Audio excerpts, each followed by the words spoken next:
Hola, buenas tardes. Disculpad el retraso, ha habido un problema técnico, ya vamos a poder empezar. Hay algo en positivo del retraso técnico, os vais a ahorrar mi introducción. Me había preparado una súper introducción para Michael, pero veo que me la voy a tener que saltar muy a mi pesar. Mi ego va a estar dolido. Bueno, empezamos. Michael es autor de, yo creo, el bestseller del año para el sector editorial, publicado por Fondo de Cultura en el 2014. Hay material online. Yo espero que llegue a España, lo tengo que comprar en la feria. Aquí el responsable del Fondo de Cultura le pido, por favor, que llegue a España este libro. Es fantástico. Yo me lo hojeé en inglés, mi inglés tampoco es increíblemente bueno y espero disfrutar mucho más con la edición en castellano. Estoy seguro que no estaré de acuerdo con muchos de los puntos de Michael, pero no me habéis venido a escuchar a mí. Michael es escritor, investigador y editor digital, cofundador y director de la editorial Canelo, fundador de Quick Communication y Untitled.org. Ha trabajado en importantes proyectos digitales y ha escrito para distintas publicaciones como The Guardian. Su premiada tesis de Content Machine, publicada en 2013, aborda el pasado, el presente y el futuro de la edición. Él reconoció públicamente en México que esta edición le encantaba, que su edición inglesa es bonita, pero que esta es mejor. Que conste que no me paga el Fondo de Cultura, ¿eh? Bueno, pasamos ahora mismo la palabra a Michael. Es un placer tenerlo aquí en la mesa para la feria. Muchas gracias por venir y esperamos disfrutar de tu ponencia. Gracias. Oh, good afternoon, everyone. Firstly, thank you very much for having me over here in Argentina. I absolutely love Buenos Aires. It's been brilliant, so thank you to the organizers and everyone for having me out here. It really is a great pleasure. Secondly, sorry for not speaking Spanish. As I've been telling people, oh, too loud. Too loud. Just shout at me if it's too loud or if it's too quiet. And I should also say as well that, like Jürgen, I've also got a horrible cough and a cold. And like Jürgen, I didn't pick it up in Argentina. I think I picked it up at the London Book Fair last week. So I apologize for that as well. I think it's sort of, it's messing with my head a bit. So hopefully I'll still be lucid enough to make sense. Before diving into the presentation, I think I want to say two quick things. Firstly, the theme today was about concentration. Well, I think in the UK, we know about concentration in the book market more than anywhere else in the world. Our retail landscape is concentrated to an absolutely terrifying level. There are only really, this is for print publishers, there are only really 4 places you can sell your books. On Amazon, in Waterstones, the up-end retailer, in another shop called W.H. Smith's, or in supermarkets. There's a small number of independent bookshops. Many of them have gone out of business. They're not significant revenue.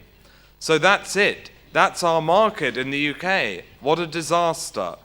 Each of those players has total power in their sector. So I think, we feel like we've been on the front line of this concentration. And actually, I think British publishers have played a big part in making this situation for themselves. Every time they could have made a choice about taking the long view and building a stable book market or just making a quick buck, they always went for the quick buck. And that led to this situation of extreme concentration in the retail market in the UK. So when I talk about that, I think it's something that we think about all the time. The other thing that I want to say about concentration is I want to say something positive, actually. So in a talk that I gave the other day, people asked me what I was most scared about. And I did actually say that this concentration is one of the things that terrifies me. You know, throughout the whole history of books, it's always been this incredibly diverse sector. And it's always had, no one's ever fully controlled the world of books. People have tried, but they've never achieved it. Amazon today has more control over the world of books than I would argue any entity or organization has had in history. You know, forget the Vatican, it's really Amazon. And that is obviously a huge worry. And the fact is that the nature of the network, the nature of the internet, does, as Jürgen said, produce these huge concentrations. Actually, networks become more valuable the more people that use them. So that produces this concentration. But what no one has really said yet is that the internet also produces fragmentation. And just as the internet is a force for concentration, so is it a force for fragmentation. Yes, you have Amazon there, the biggest concentration of power in the book world, but then you also have hundreds of thousands of writers who are now writing and finding audiences. The internet democratizes cultural production like nothing else and fragments it into millions of different pieces of content. Now, in some ways that's bad, in some ways that's good. But I think what we have to acknowledge about the internet and about technology is that it doesn't just create extreme concentration. It creates extreme concentration and extreme fragmentation as part of the same pattern. It's a hub and a spoke architecture. So whenever I'm sort of thinking about the network, that's sort of what I'm thinking about. And I think that's always worth bearing in mind when we're talking about concentration. So we should, whenever we look at a concentration, we should also go, in technology, we should also go ask, where is the fragmentation? Right, the presentation. So this is a presentation that's coming to you in 3 parts. Part 1 is 7 things I think you should know about digital publishing. All it is, it's the 7 things that I really think are significant. I don't know if they are the most significant things, but it's what I think about and it's what I think is important. Part 2 looks at the theory of publishing that I wrote about in the Content Machine. So I just try and give you some idea of what the ideas are, why I wrote that. And then part 3 looks at the practice, because as a publisher, I'm not only interested in the theory. In December of last year, I left my very comfortable and very nice job at a wonderful publisher to start up a digital publisher with 2 colleagues. So that may be completely mad, but I'll try and explain to you the reasons why we did that. So, here goes. Part 1. 7 things you need to know about digital publishing. There's a little BuzzFeed-style list for you. Hold on, let me get rid of this, if this is still on here. E-books work. There's no doubt that the e-book market is here to stay. It's an enormous part of what publishing is. I guess I've been coming to digital publishing conferences for nearly 10 years. Constantly there has been a debate. Are ebooks the next big thing? Are ebooks ever going to be a reality? Yes, they are the next big thing because they're already here. They're already a reality. As far as I'm concerned, in the UK, there's no discussion about this anymore. They're just a commercial, business, practical reality of being a publisher. The other thing, of course, to say is that by ebooks, we really mean Amazon Kindle. In the UK, they have an extraordinary market share. And if you want to talk concentration, there is no better example in the world than the Amazon Kindle. So these are actually, these stats are not updated. I went to a conference the other week from Nielsen Bookscan, who are the book data people, certainly in the UK, I think in the US a lot of the time, or maybe not. They said that according to their figures, 30% of trade books sold in the UK last year were ebooks. Now that surprised me. And now wait for this. In adult fiction, 47% of books sold in the UK last year were ebooks. And if you look at some genres like romance and erotica, print is pretty much disappearing already today. If you look at other genres like literary fiction, it's lower. If you look at things like crime, it's 40%, science fiction, 40 or 50%, and other genres higher. So this is what I'm talking about when I say that ebooks are a reality. It really is a big thing. Again, in the US now, it's bigger than the 29%. It's more like 32%. It is true to say that the growth rate has slowed down incredibly over the last 2 years, but that's simply because if it hadn't, all print books would have pretty much disappeared in a short space of time. And it's worth saying that I've never believed that print books will disappear. I've always thought that ebooks will coexist with print books. The question is always, at what level will the natural balance be? Of course, I think the other significant thing about all of this is that in the UK, again, there is a real fall in print books. Again, people debate this, but over the last 5 or 6 years, every year has registered falls in the number of print books. So every year for the last 5 years, you've got an industry that is becoming more of a digital industry. So this is what I mean. There's no point in debating this anymore. It's not a strategic question. It's not a question of, is this happening? It's a tactical question. How are we going to make the most of this? And that involves rethinking how we go about selling our books. I think there's a lot that we could say about the practical difficulties of setting up an ebook program, but there's nothing to say really. If you as publishers can manage to get print books into bookshops, all that complexity, all that chaos, believe me, you can get your head around ebooks. It's a lot simpler.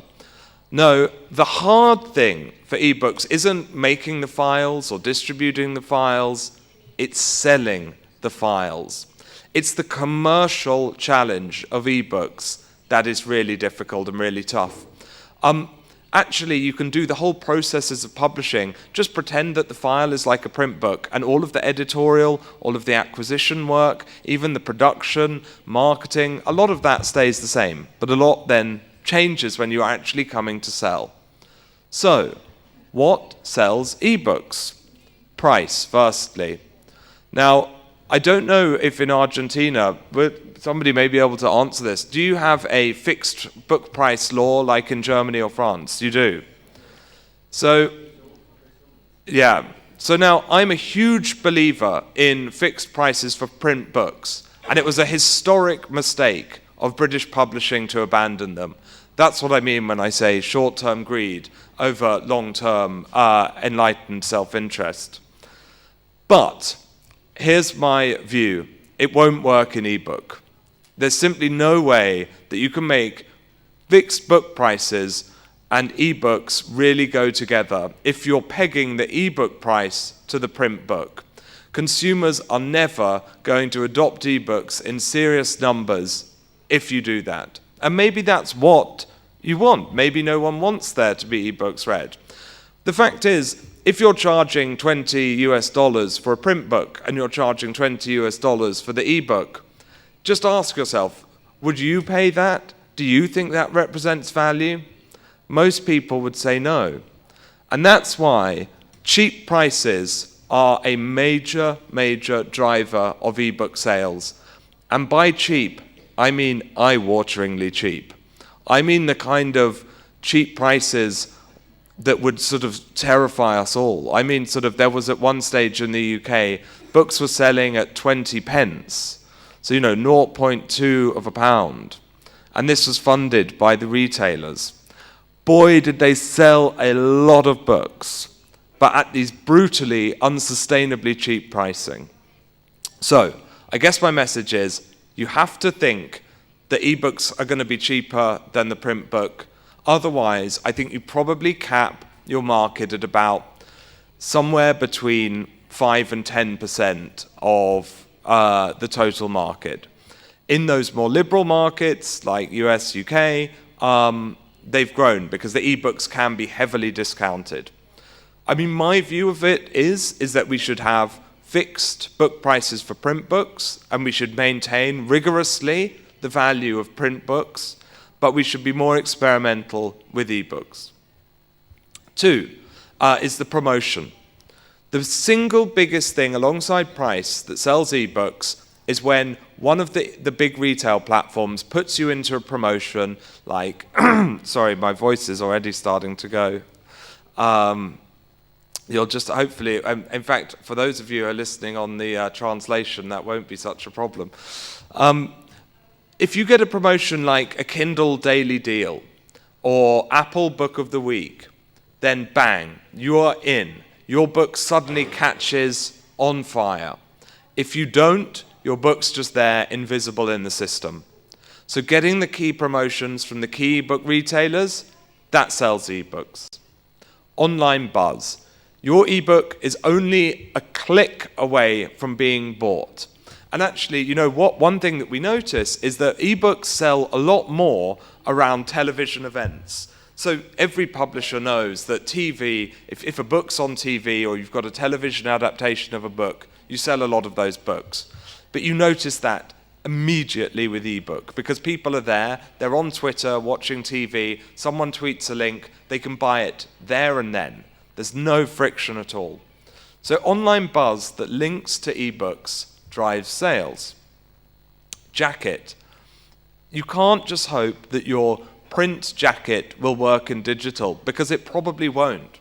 Actually, you need a fresher, simpler, clearer, stronger, and more generic, i.e. that it signals the genre more effectively. All of those you need in ebook for the jackets, and they do really matter.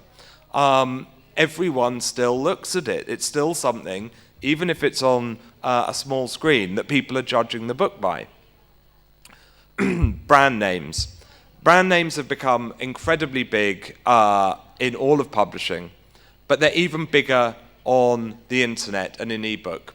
Why? Because people have to search for something when they're on an ebook. They're not just going into a bookstore, seeing all of the beautiful books and thinking, oh, that looks nice. They're having to actively search. I mean, if you're having to actively search, you reach for the most available names. And the most available names to your brains are the big brands. So big brands are even more powerful in ebook. Good metadata. Is your book in the right category? Have you included some keywords that people might be searching for in the copy? Have you spelt the author's name correctly? All of this kind of thing is basic, but getting it right really helps. Get it wrong, and you're messing up your one sales pitch. Get it wrong, and you're likely to make the book invisible. Reviews can help. Reviews, good ones, are very nice, but I'll tell you what's bad. One-star review can sink a book. So you have to watch ebook reviews like a hawk, not for the 5-star reviews, but for those real stinkers where people are being vindictive, because that just one of those can really, really damage a book. People are so judgmental. They're more judgmental on the internet than they are perhaps with print or in a bookshop. And lastly, chart position is an enormously significant thing in ebooks, and it goes back to the same thing with brand. The way people approach ebooks is that they will go on the store, and again, there's nothing just put out for them. They have to think, oh, what do I want to read? So what do? They go to the chart. They look at what's in the top 10 and they think, oh, that looks good, and they download it. Because you have enough people doing that, it stays in the top 10.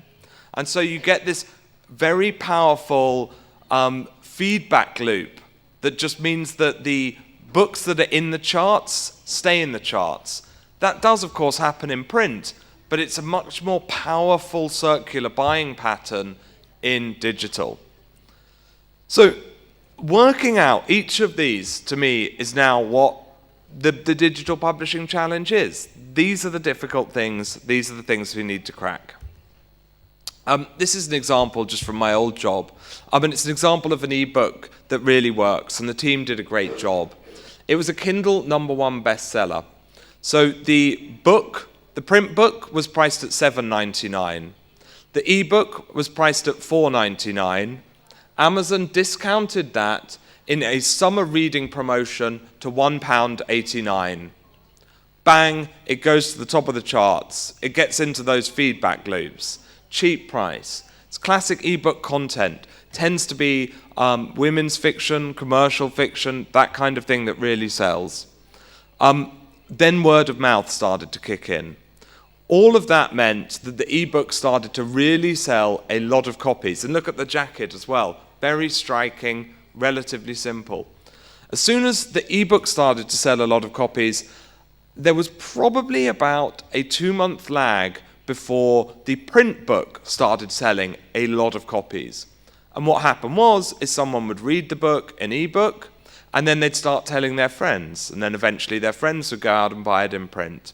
So what we had there was all of those points about ebooks suddenly leading to what became one of the biggest print bestsellers in the UK last year. Also worth saying that, again, Jürgen mentioned that the German government is very supportive of ebooks. Not of ebooks, of publishing.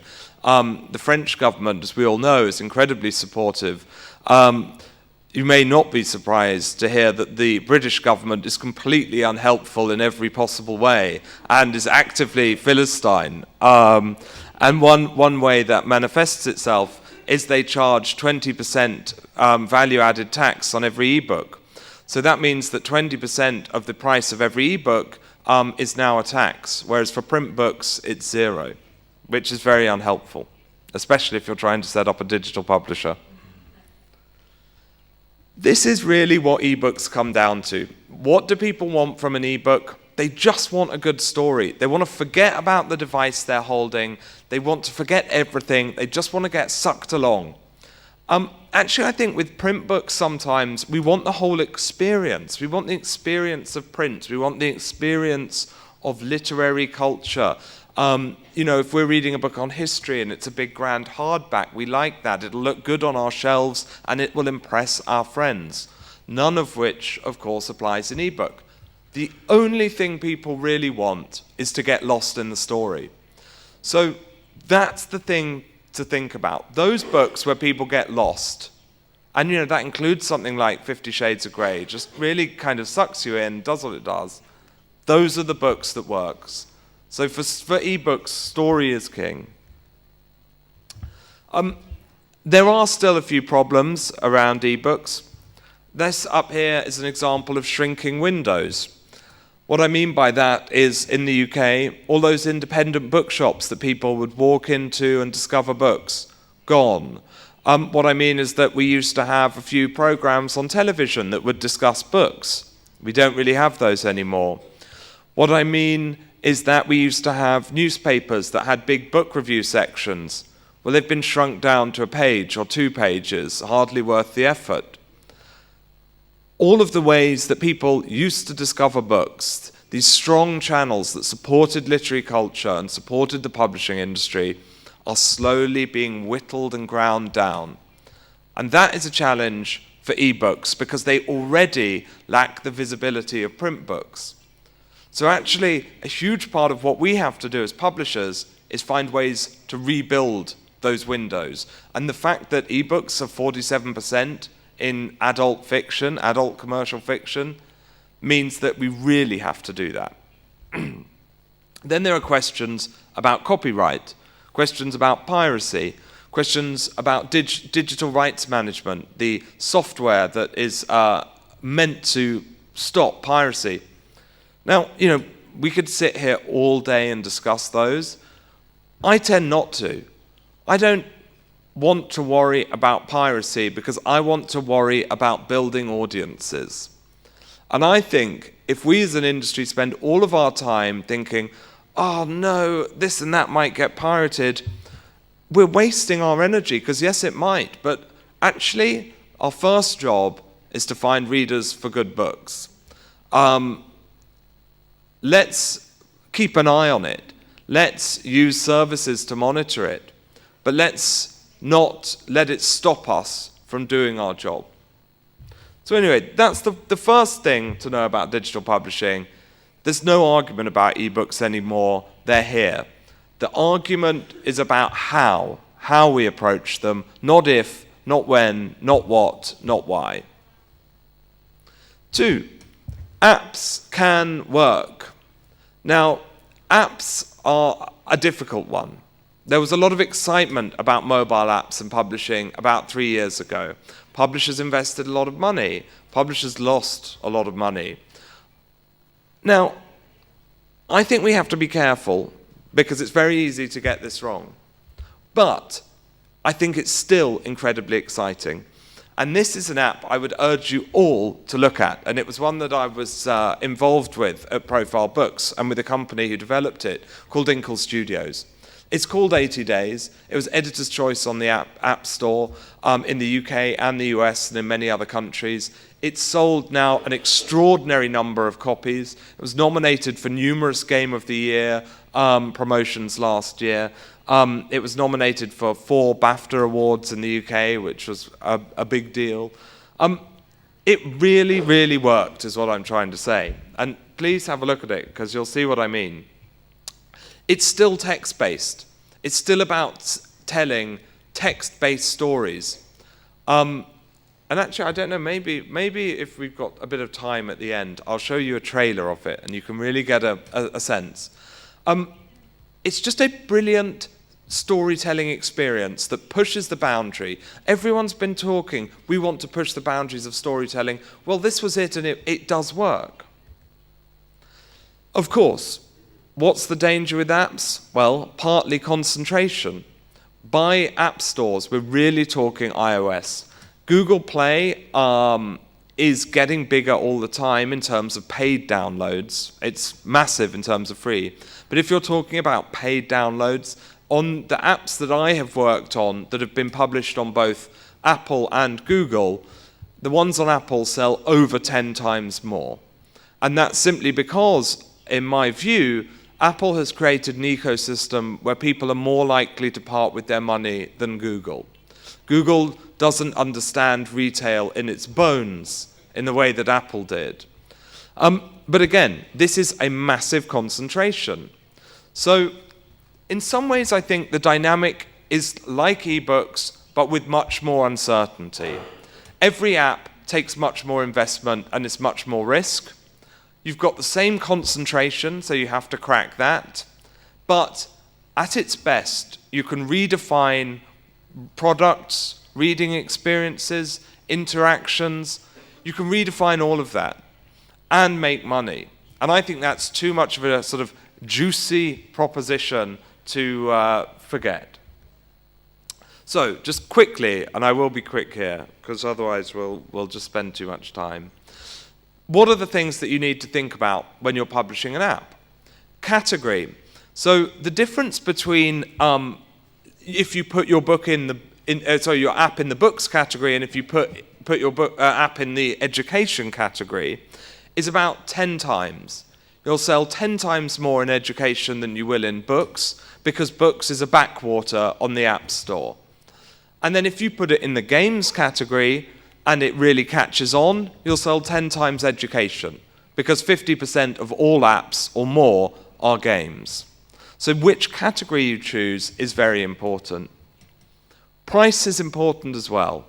Again, this is digital products, and all of the evidence suggests people do not want to spend much money on digital products. It really goes back to basic economics, elastic demand. The cheaper it is, the more likely people are going to want it, especially in digital. Remember, there's nothing tangible, and we feel that as human beings. We feel that need for something tangible, and if we don't get it, we won't pay a lot of money for it. And then this then leads into the latest trend that has spent the past 3 years completely upending the business model of apps. And by that I mean what's known as free-to-play and in-app purchasing. The app is free, and then you purchase little things in the app. We did already hear today about Candy Crush. I mean, that's the free-to-play in-app purchasing app, that defines them. Candy Crush or Clash of Clans, these kind of games. Now, this is all great if you get it to work, but actually it sucks a huge amount of value out of the whole app ecosystem.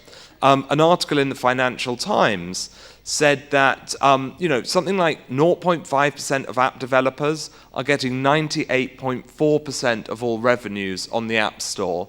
And those are the big developers that are just harnessing all of this free-to-play nonsense. So this has really changed things, and it's made it harder. But not impossible. 80 days you had to pay for. But because it was a quality product, people really appreciated it. The territory. If your app's not going to work in the US, you've got a problem, because the US is 50% or more of the global market for apps. You really have to think about the US. Because if you're spending, remember, a lot of money on the app, you need to make that money back. You have to get it in the US. The other market, of course, that's completely come up in the last few years, and we're going to start doing translations into, or I was, is China. And actually, if you start translating apps into Chinese, you can see serious traction there. And that's really coming up. Marketing. Apps need more marketing than a book. Development schedule. It's more complicated than a book. Budget. It needs more money than a book. And lastly, the on-store merchandising. Just so critical. So these are some apps that I've worked with. There's 80 Days, there's an app called Frankenstein, an app called Incredible Numbers, which is an exploration of mathematics, an app of Hitchhiker's Guide to the Galaxy, an app of a book Just My Type. In fact, when I was at Pan Macmillan quite a few years ago, we think we were the first people to get books onto the App Store. Now, not all of these apps have been a success, but the ones that we needed to be a success, Frankenstein, Incredible Numbers, 80 Days, really were. They paid back their money, they got us a huge amount of publicity, and now they're making profit. At the same time, they're changing technology. They're not easy, they go wrong a lot, publishers sort of hate them, but I think we should keep trying. 3, self-publishing does work. Again, this is a bit like the point with ebooks. If we're talking about whether self-publishing is a reality or not, no, the horse has bolted. Self-publishing is already here. It's huge. It's making a massive, massive difference. In the US, I think, even more than anywhere. So this writer is somebody huge, Hugh Howey, who's very vocal on his blog about how he hates the so-called trad publishing industry. I think the significant thing about someone like Hugh Howey is he's made millions of dollars for himself. He's done it through self-publishing, and he's done it in a way that is incredibly antagonistic towards the traditional industry. He's not an isolated example. There are many, many Hugh Howeys out there. Here are some facts again from Nielsen. 75% of ebook readers are aware of self-published fiction. So they're aware of the book, and they're aware that it's self-published. More and more people, especially heavy book buyers, are buying self-published fiction.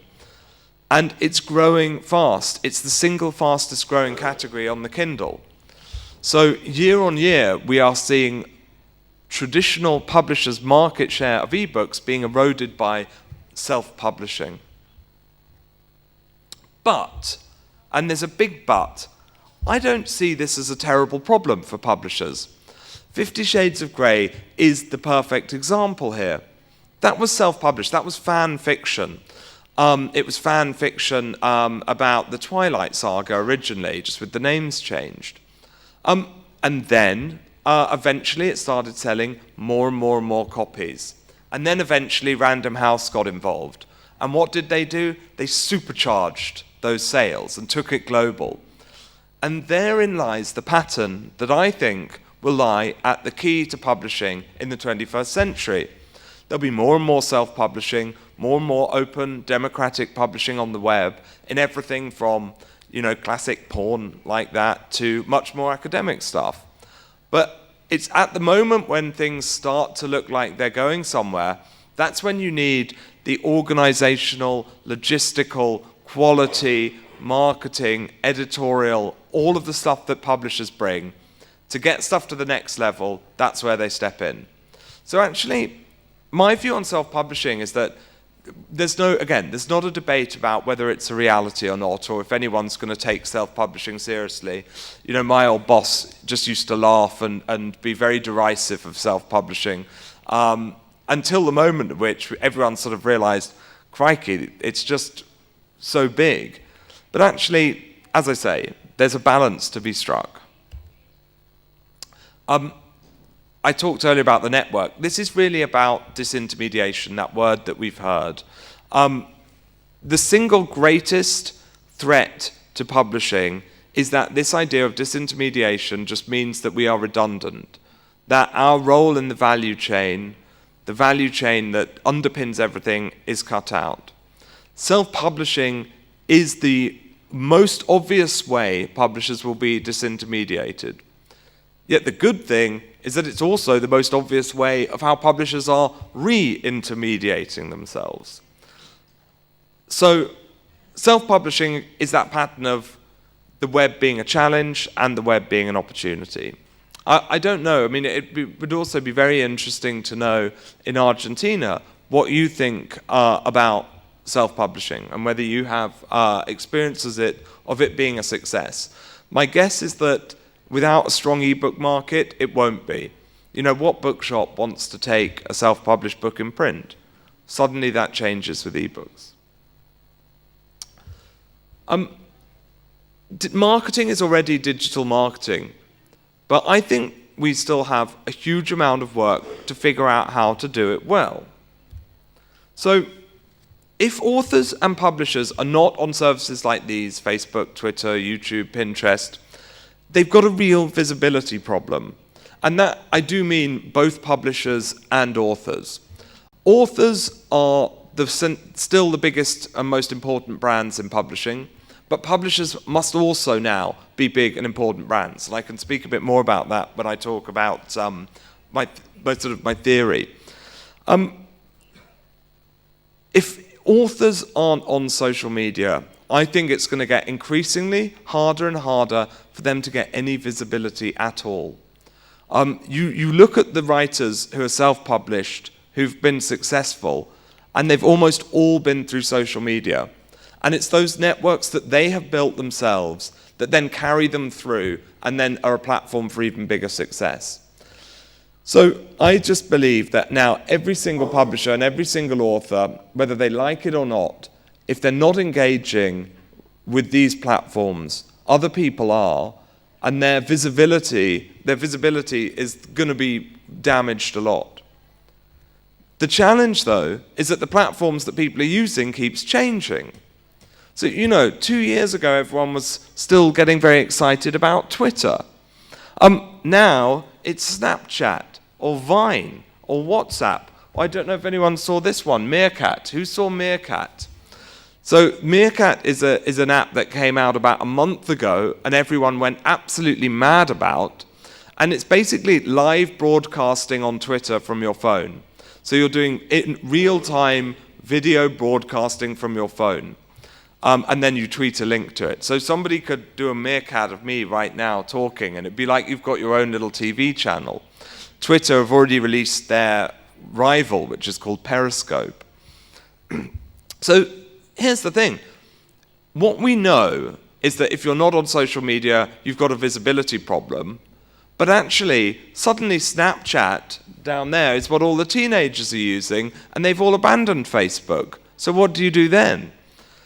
So I guess my point is, we still have to figure out how to do all of that. And I think it's something that we shouldn't be complacent about. Just doing the odd Facebook post or sending a tweet isn't enough. I think in order to be successful marketers, You have to understand the dynamics of all of these platforms in a deep way. And while they're still changing, that's very tough. Gosh, I'm really far behind on the time, aren't I? I'm just rabbiting on endlessly. 5, curation. This is what I'm writing a new book about now, which will be published by Little Brown next year in the UK. Maybe the Fondo de Cultura Económica will want to publish it as well. Who knows? Because I do love them. Here's why curation is important. And I think this is something that publishing has not appreciated as much as it should. Every year in the UK, would you believe there are 1 million titles published in English? Globally, sorry, not in the UK, but globally. 1 million. Now, tell me this. What's more valuable to a reader? Writing and publishing one extra book, or finding them the one book that they really want? Actually, my whole book about curation is that when we have contexts of abundance and excess, the value of producing goes down and the value of curating, selecting and arranging goes up.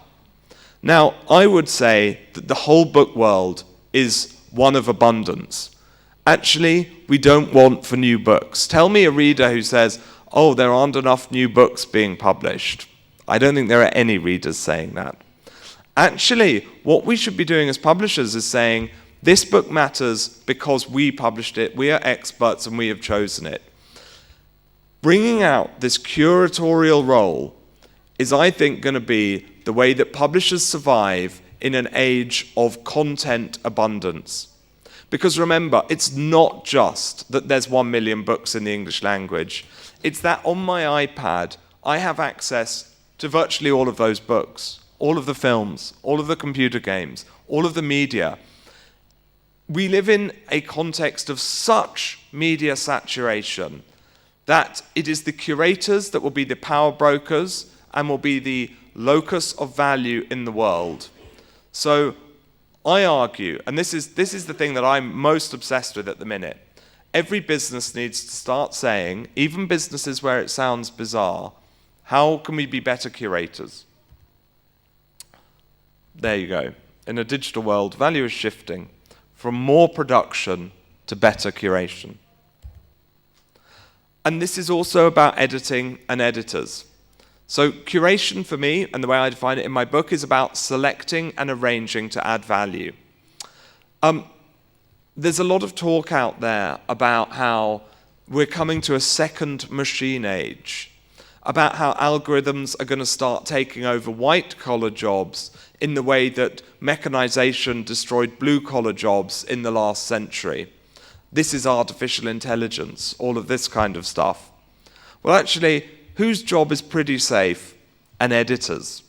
Because editing isn't something you can do with an algorithm because it's about two human beings in dialogue. You don't just cut something out because there's some algorithm. It's about a feeling, it's about a sensibility. Putting together a list isn't just about mechanically saying this might sell. It's about cultivating a taste, a sensibility, giving off an attitude. All of these things are things that cannot be replaced. Like good curation, they come from being human. Now, I believe there will be some algorithmic and machine-driven curation, but there will also always be human curation. And editing is part of this. Again, in a world of more, taking away, editing, improving, the value goes up. 6, slowly but surely, the writer and publisher workflow is evolving. Now, I first started working in digital publishing, as I say, nearly about 10 years ago. And throughout my career as a digital publisher, I've always been astonished, genuinely astonished, at the extreme resistance to change across the entire publishing industry. I never understand it because in most ways, publishers are the most intelligent, curious, forward-thinking people who deal with new products every single day. But say to an editorial manager, oh, we want to change the way you edit a text. Oh my God, no. But now this workflow is starting to move on. All of these tools, for example, are ways in which you can have cloud-based workflow. You know, actually, why do we keep saving thousands of the same file when we can all work on the same file? In our publisher, we do everything in Google Docs, so we can always collaboratively work on one document. Why aren't writers and editors doing that? Why are they sending a file back and forward? It's backward. Maybe because they didn't think the tools were right. I can tell you, these tools up there are amazing, they're powerful. If we only open our minds to changing how we publish and use them, I guarantee in about a week we'll all think, how did we ever get by? And finally this is happening. It's also happening for writers. You know, for a long time, writers have basically had 3 options. They could write in longhand, they could be a sort of classic Hemingway figure and write with a typewriter, or they write in Microsoft Word. Well, thank God we don't have to do that anymore. That's services like Scrivener or Ulysses. They have all kinds of functionality built into them that makes it easier to write. They have lots of clever little tricks. So, finally, I think, these very static processes that people have been very reluctant to change, that don't actually work very well, they're starting to move forward. And I would say, if I was still at an established publisher, I would be pushing hard to bring the workflow of publishing into the 21st century, kicking and screaming into the 21st century. And lastly, I think we should look at startups. And I actually used to say this long before I was in a digital publishing startup. If you Google digital publishing startup, you'll find a list that I keep of hundreds of digital publishing startups. And I started this about 3 or 4 years ago. And now it's this major thing on Google. It gets lots of traffic. I keep meaning to turn it into a proper website, but never have the time. But what it's meant is that I've had a ringside seat at all of the action amongst new startups. And what you can see startups as are experiments. They test a hypothesis. They test a hypothesis about the market. And by looking at what's working and what's not working in startups, I think we get a little vision of the future. So that's why I love to look at what startups are doing. So I'd just like to highlight some of the startups that I think are doing interesting work, because I think they suggest things that maybe aren't current now, but will be over the next 5 years. Bitlit are a Vancouver-based startup that has patent-protected technology for marrying print books and e-books. Basically, they can prove that you own a print book, and then you get a free or a discounted e-book. Suddenly, this divide between physical and digital is eliminated, and I think that's very powerful. Then there's Unbound, a British-based publisher which takes the Kickstarter model and applies it for books.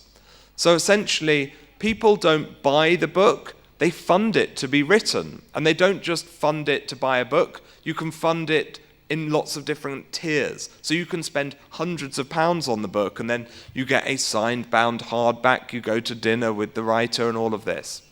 But essentially, what Unbound does is it's eliminating the risk, or most of the risk, because all of the money has been paid up front before the book's ever published.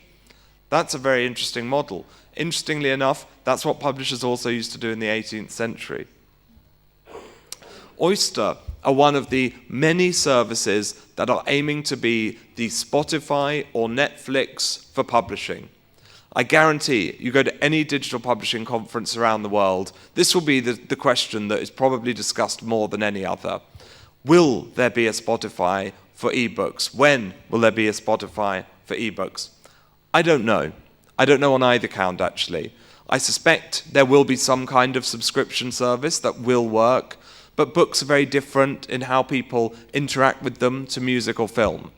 But Oyster have millions of dollars in venture capital backing. They have a very slick service, an Oyster or 24 Symbols, or one of these many services that are trying. I'm talking to somebody next week who's a Danish company called Mofibo who are doing it as well. Lots of people are going to try and make Spotify for ebooks work. Somehow, somebody is likely to do something interesting. Almost had a disaster, Nyaki. You almost got completely drenched then. I think, and I also want to just say that in general, this is a very exciting time for people who deal with the written word. When you look at Silicon Valley, for most of the past 20 years, content has been a dirty word there. They want platforms, they want technology, but oh my God, why would you ever touch content? It's so messy, it doesn't make any money, it's difficult. Now, in the past 2 years, that's changed. Look at a company like BuzzFeed. BuzzFeed is a content company about images and words, and they've raised something like $400 million recently. Vice magazine is, again, a content business that has a valuation of over $2 billion. Rupert Murdoch is putting money into this new media content business at a valuation of over $2 billion. Same goes for things like Quartz. Actually, I should have taken Geigerom off there because it just went bust a few weeks ago. So let's forget about that one. But the rest, I think what I'm trying to say is that Silicon Valley, the big thinking venture capitalists and entrepreneurs of Silicon Valley have changed their view on content. There are lots of companies and individuals out there who are trying new ways of delivering, publishing, creating, and working with content. And I think, when I see all that, I think, who are the pros at this? Us, we publishers. We know about content. We know how to make it good. We know what matters. We know what quality is. So actually, we should be excited about this. We should be excited that we are in a position to be on the sort of the front row of this whole new wave of material. Now, it's a cliche to say that this is the biggest change since Gutenberg. But just because it's a cliche doesn't mean it isn't true. It is true. And actually, I just think that's something that we should be more excited about than not, given that we are the people who have the skills that matter. We're the curators, we're the editors, we're the marketers, we're the people who know. So there's a quick summary of the 7 things that I think we should all think about today in digital publishing. It's very practical. I think the main message that I kind of want to say is that I just think the question now is really about getting on with it and working out the tactical things of what we do. It's not philosophical. And I think if we still have a kind of inertia, let's forget about it. Right, that's part 1. Oh God, the time is running on. I'm very sorry, and I hope there's still somebody to wake out there. I know it's the end of the day. I'm probably the only thing keeping the room from a glass of red wine, and for that I beg most humble apologies. Those are the things that I think about day to day, but I also have this unfortunate tendency to dwell on more abstract ideas, and I decided to write a book about it, which is the book beautifully published by Fondo de Cultura Económica. That's the UK cover, which I now don't think is as good as the Fondo's cover. I really decided to write this book because of 2 questions. 1, what is publishing?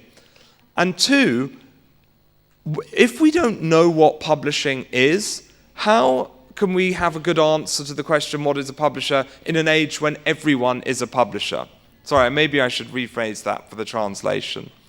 In an age when everyone is a publisher on the internet, what do we publishers, who are professional publishers, say that we do? Why do we exist? How do we account for ourselves? We've never had to do that before, because we've always been necessary. But if in a digital age we are no longer 100% necessary, I think we need a damn good answer for why we should exist. And that's what I really wanted to get to the heart of in the content machine. And I wanted to do it in a way that looked at all of publishing and looked at the big ideas and the theories. So, what is publishing? It's what we sit there and do all day, mainly email people. You've got millions of people emailing each other around the world. Somehow, a bit of publishing takes place after enough emails are sent. I mean, it is a mystery to me. But, you know, that's a bit odd, isn't it? You know, no one's... It's not possible to say... oh, blimey, I'm so over time, it's not even funny. Okay, right, we're going to have to go super speed. Translators, are you ready? It's not obvious what publishing is, because there's different publishing in history. What was publishing 1,000 years ago in China is different to publishing today in America. Publishing computer games is different to publishing music. Publishing books is different to publishing magazines. You have all of these differences. Now you have the internet, the network, which means that publishers can be bypassed altogether. So, A, we don't really know what publishing is because there are all of these different kinds of publishings that don't cohere with each other. And B, now we have this existential challenge to the whole edifice of publishing. So, disintermediation being the challenge. I say all of publishing has to start with content. There's no such thing as publishing without content. So if we're going to get to the heart of what publishing is, we get to content. Now, I say all content comes in a frame. So you never have content that isn't framed. And you get two kinds of frame. One, you get the book as a frame, which is a frame that distributes. So, you know, every piece of content has to have some way of it being delivered to a reader, traditionally the book. But actually, in the digital world, we still have frames that distribute books. HTML, a screen, these are still frames for content. Yes, it's very different, but we still have to frame to distribute. Everyone thinks that the digital era is this huge break, and in some ways it is. But in the print era and in the digital era, you still have to frame your content for it to be distributed. Oh, hold on, I'm just going to slightly... Oh no, that hasn't worked.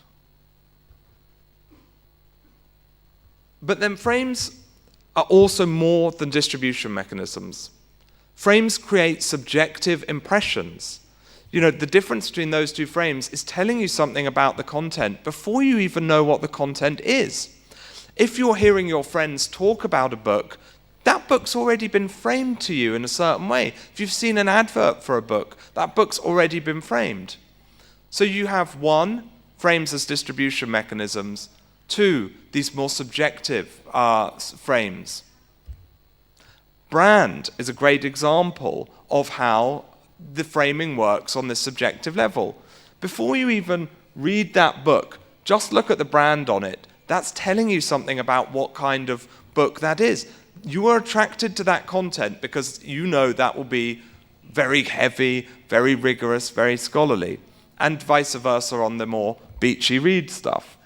So you have frames for content.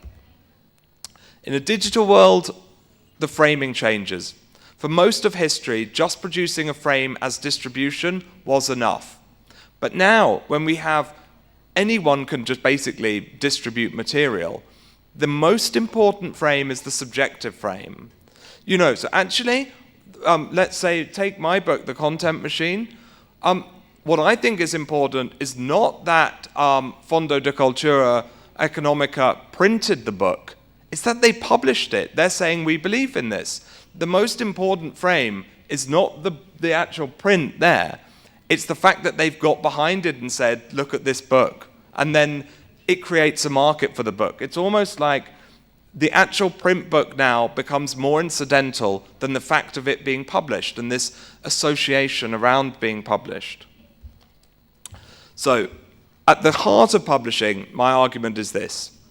Publishers amplify content. By that I mean they take content to more readers than they otherwise would. They build frames in order to amplify. The other element is that they filter. So publishers always filter and select. So you filter and select to build a frame, to amplify.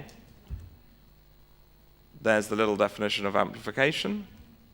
And they do it according to a model. And by model, I mean, there's always a reason for publishing. There's always something you're trying to achieve. Now, that might be that you're trying to achieve becoming rich. It might be that you're trying to change people's minds about religion. It might be that you're publishing for political propaganda. The point is that there's always a model that you're trying to publish under. And my view is that most publishing, most of the time, has mixed hybrid models. Actually, people look at publishers and they tend to say, well, you're greedy capitalists, all you want is money. Or they look at publishers and they say, oh, you're just sort of hopeless, arty people who don't understand business. That's wrong. Publishers both understand business and art. And most of the time, what publishers are trying to do is make money and cover the economic side while also achieving something else. And so I tend to think that publishing, the content machine as I see it, is this. It's a filtering process, it's a framing process, it's an amplification process, and it's all done according to a certain model. That's the answer to what publishing is. And that's what publishing was like in ancient China, and that's what publishing's like on BuzzFeed on the web today. Those are the core things. So I think those are the core attributes, the core value adds, the core elements that we should never forget about, because that's where publishing, that's what publishing is. And we don't have to worry about technological change, because technology's always been changing. Publishers have always ridden and pushed forward technological change. They've been on the forefront of capitalism. They invented intellectual property. They did all of this stuff. As long as we remember those key things, actually we'll do what we've always done historically. And in the book I have numerous examples of this. Stay right on the cutting edge. So, there's a little recap of theory of publishing. The key thing is that we are filterers, framers, and amplifiers. And that's what we do, and always have done.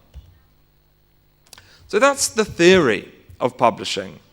As I said, though, it's not just about theory. It's also about putting my neck on the line. So in December, I went to my boss, who's a very great publisher, or my old boss, I should say, and I said, right, I love the company, I love my job, but I've got to give this a go and try my own publisher. Now, we do have an oddly Spanish name, which is sort of just coincidence, and I'll quickly explain why. We had a list of about 200 names for the publisher. We had this big spreadsheet where we'd constantly add names. And in the end, we went for Canelo because it was the only name. We don't know how it really got on the list. I think it's because somebody mentioned the boxer in Mexico. I don't know if anyone's familiar, and just liked the name. But it was the only name that for us, standard, fairly ignorant British people, it had no prior association. It seemed totally new to us and totally fresh and totally different to every other publisher out there.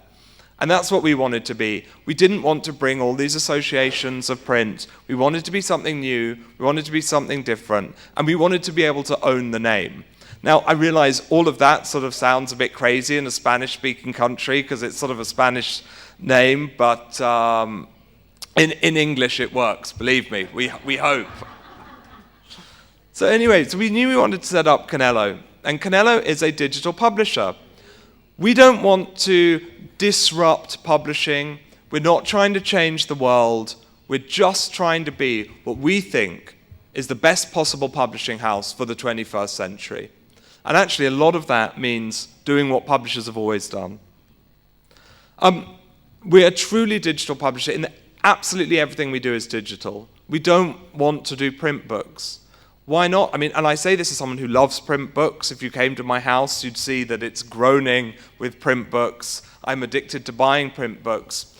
But we don't want to publish print books because we want to be the best digital publisher we can be, and we think that if we do print, it will detract from that. Print is very complicated. And we believe in digital publishing because we believe in words and we believe in writing. And we believe that if you have good writing and you have good publishing, you can make it a success in digital. When we started the company, we had 3 values that we really wanted to cleave to.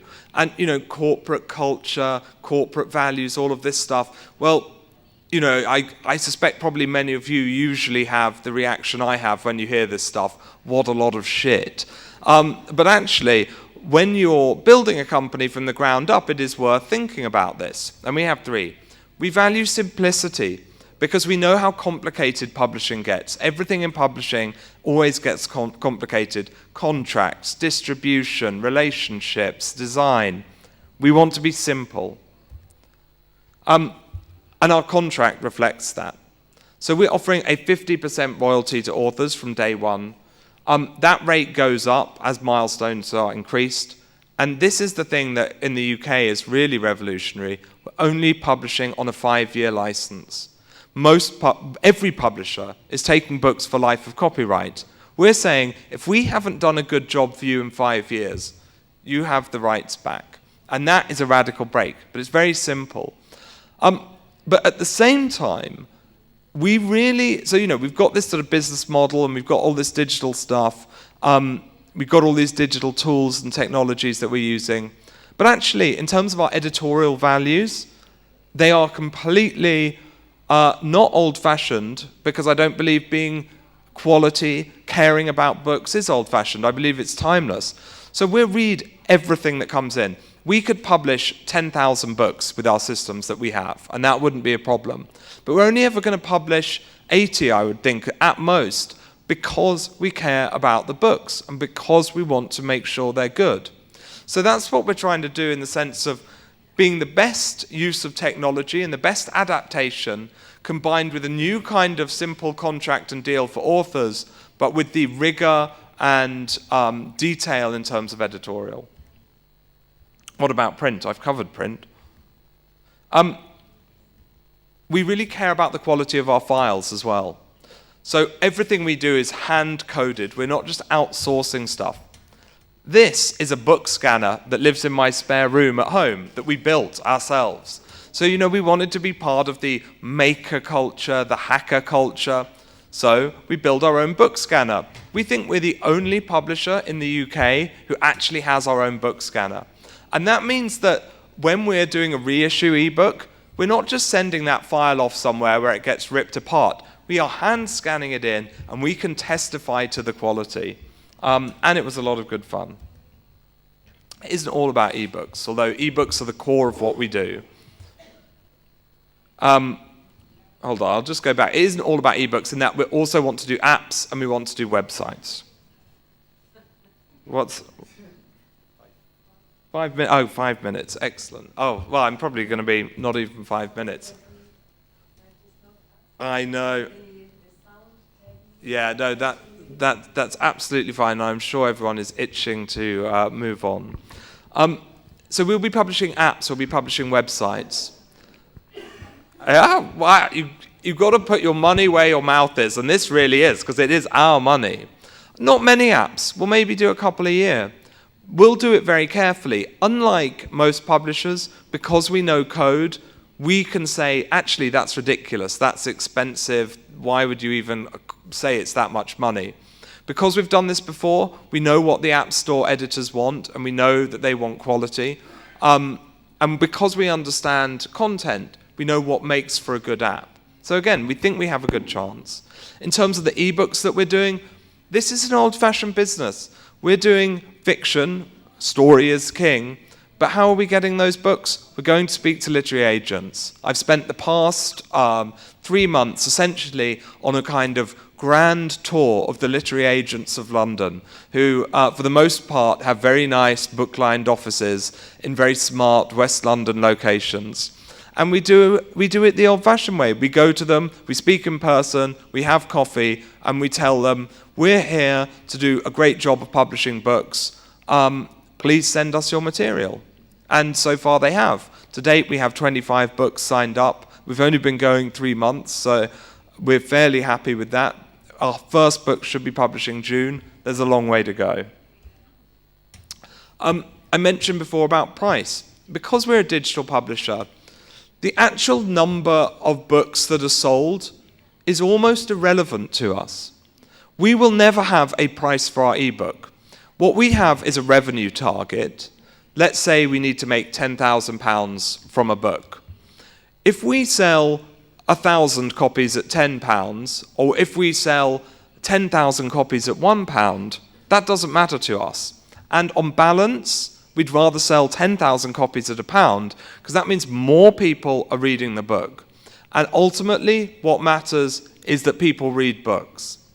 Of course, you could never do this if you're a print publisher. It simply wouldn't work, because there's a fixed cost attached to every book that is sold. That's not the case for us. There's a fixed cost attached to every book, in that we're doing copy editing, we're doing proofreading, we're doing line editing, structural editing, commissioning covers, building a website for every book, doing Google advertising for every book, doing publicity. Every book has a large cost. But how many we sell doesn't matter. And that's a completely radical change that is totally different from print. But again, if people are reading a book, great. I mentioned some of the things we're doing. Because we can build websites ourselves, we will build a website for every author. We're not sort of beating around the bush on that. We're saying, we'll just build you a website. We're saying we will put money on social media advertising. We're saying we will work on bespoke digital marketing campaigns. We know that we have to, because we know that if we're not fighting for our books to get them an audience, they will disappear. And we cannot afford to let them disappear, because if this doesn't work, we're all in big trouble. I said that. So this is where we are now. Onwards. We've got a few months to get everything in place. I guess the thing that I'd say here is that everything that we're doing at Canelo follows on from all of the things that I said in both the first part and the second part. All of those things that I've spent years thinking about have been input into this company. All of that kind of theoretical stuff, all of those weekends and holidays and days in the British Library studying old books of scholarship, in its own weird way, that's gone into producing what is hopefully a very modern company. Essentially, I think what Canelo is doing is what every publisher can do, and it's simply this.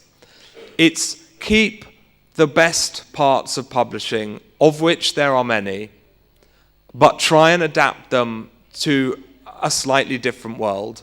And that's a world of extreme abundance of content, of disintermediation and self-publishing, of Amazon being the overwhelming dominant power, of margins shrinking, of globalization and operating in one global market, of always having to find new ways to amplify our books when the old ways of amplifying no longer work. All of this is what Canelo's about. But I honestly think we're only doing it because in the end we got fed up and thought, let's stop talking about it, let's just do it. But actually anyone can. And that will be my final message. Thank you very much for listening.